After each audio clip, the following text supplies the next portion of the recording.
వదిలేసాడు. దాంట్లో కట్టడాలు ఇంకా అట్లా చెరువుల కిందే ఉంచడేమో తప్ప దాంట్లో ఇక్కడ ఏంటంటే ఇప్పుడు ఇందాక ఆయన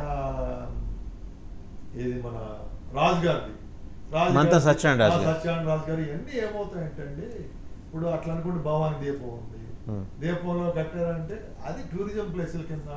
కొంతమంది ఏంటంటే మీకు వాళ్ళకి చాలా మంది తెలియదేమో, మన గోదావరి జిల్లాలో మేము చూసాము, పొలాల్లో ఇల్లులు కట్టుకుంటారు, చాలా మంది తోటలు ఉంటాయి, అక్కడే ఇల్లులు కట్టుకుని అక్కడే ఉంటుంటారు హ్యామ్లెట్స్ కింద. సో ఏంటంటే వెనకటి నుంచి ఉన్న సిస్టమ్లు ఏంటంటే మా పొలాల చుట్టుపక్కల ఇవన్నీ కూడా దానికి పర్మిషన్స్ అంటే ఆ లోకల్ పంచాయతీ ఇవన్నీ చేసేటప్పటికి ఇది ఒక పర్మనెంట్ రెసిడెన్షియల్ బిల్డింగ్ గా కట్టడం వేరు, ఒక గెస్ట్ హౌస్ కింద కట్టడం వేరు. గెస్ట్ హౌస్ కింద కట్టడానికి ఎవరైనా పర్మిషన్ ఇస్తారు, పర్మనెంట్ గా రెసిడెన్షియల్ వచ్చేటప్పుడు ఇవన్నీ ఆపదలు వస్తాయి కాబట్టి రైట్ వైసీపీ సుజాత గారు గవర్నమెంట్ పర్మిషన్ ఇవ్వదు. చెప్పండి సుజాత గారు. ఇవన్నీ దృష్టిలో పెట్టుకుని సినిమా వాళ్ళ గురించి సినిమా వాళ్ళ దగ్గరికి వచ్చేటప్పుడు కూడా ఏమవుతుందంటే ఇక్కడ ఎప్పుడైతే మంత్రులు నాగేంద్ర లాంటి వాళ్ళు వీళ్ళందరూ కూడా ఎప్పుడైతే గవర్నమెంట్ స్టాండ్ తీసుకున్నప్పుడు ఆ స్టాండ్కి సపోర్ట్ చేసినప్పుడు ఇక్కడ ముఖ్యమంత్రి కూడా వీళ్ళకి అపాయింట్మెంట్ దొరకట్లేదు అనేది కూడా మనం చూసాం సోషల్ మీడియా. సో దాని మీద ఆయన దగ్గరికి వెళ్ళినట్టయితే ఆయన ద్వారా అప్రోచ్ అయ్యి కొంత చెప్పించుకోవాలంటే ఎవరైనా ఒకటండి, సినిమా వాళ్ళు కానీ ఎవరైనా కానండి, చట్టం ఎవరికైనా ఒకటేనండి, రాజకీయ నాయకుడికి సామాన్యుడు డబ్బులు పెట్టుకుని అపార్ట్మెంట్ కూల్చేశారు, అప్పుడెందుకు సినిమా వాళ్ళు అందరూ యాక్ట్ కాలేదు? ఇప్పుడు నాగార్జున ఎన్కౌంటర్ సెంటర్ ముందు గత వారం రోజుల్లో ఎన్నో అపార్ట్మెంట్స్ కూల్చేశారు. టైం అయిపోయింది. చౌదరి గారు మాట్లాడండి రైట్ చౌదరి గారు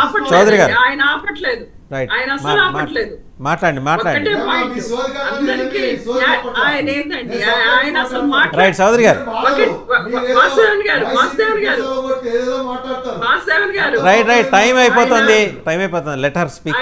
ఆయన ఎనలిస్టా లేకపోతే ఆయన టీడీపీ కండువా వేసుకొని కూర్చోవచ్చు కదా ఆయన? అవునండి, టీడీపీ పార్టీకి సంబంధించినటువంటి టీడీపీ ట్రస్ట్ ఆవిడ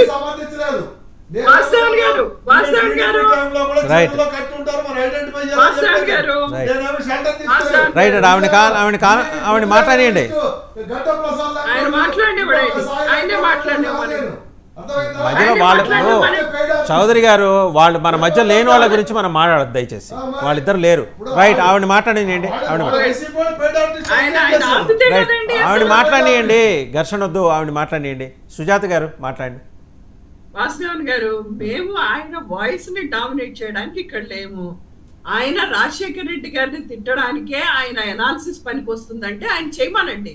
ఎందుకంటే చూసేవాళ్ళు అనలిస్టులు ఎంత మాత్రం విశ్లేషిస్తున్నారా అని విచక్షణతోటి ప్రజలకి చూడటం తెలుసు, వాళ్ళు చూసుకుంటారు. కానీ ఈరోజు హైదరాబాద్ గండిపేటలో టీడీపీ ట్రస్ట్ నిర్మించినటువంటి ఎన్టీఆర్ కాలేజీని కూడా కూలగొడతారా రేవంత్ రెడ్డి గారు? చెప్పండి.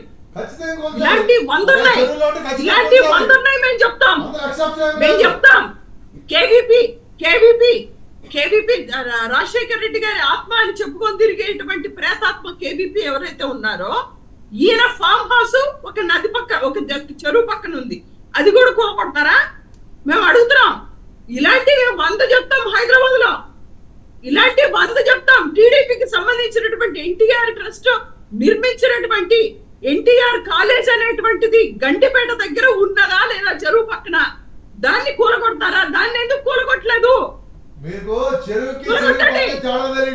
చంద్రబాబు నాయుడు గారు హైదరాబాద్ లో ఎన్టీఆర్ నిర్మించినటువంటి ఎన్టీఆర్ కాలేజీని కూలగొట్టండి.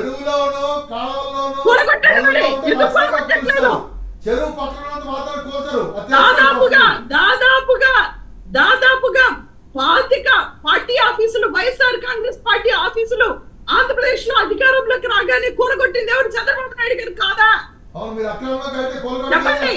చెప్పండి. మరి చంద్రబాబు నాయుడు గారు చేస్తే ధర్మం, అది ధర్మం. మేము చేసే రైట్ అండి. మళ్ళీ let us continue with this discussion with so many other facts. Thank you YCP Sujatha, Janasena Sujatha గారు, విజ్డమ్ చౌదరి గారు, సత్యనారాయణ గారు, అలాగే రామ్ కుమార్ గారు, అందరికీ ధన్యవాదాలు.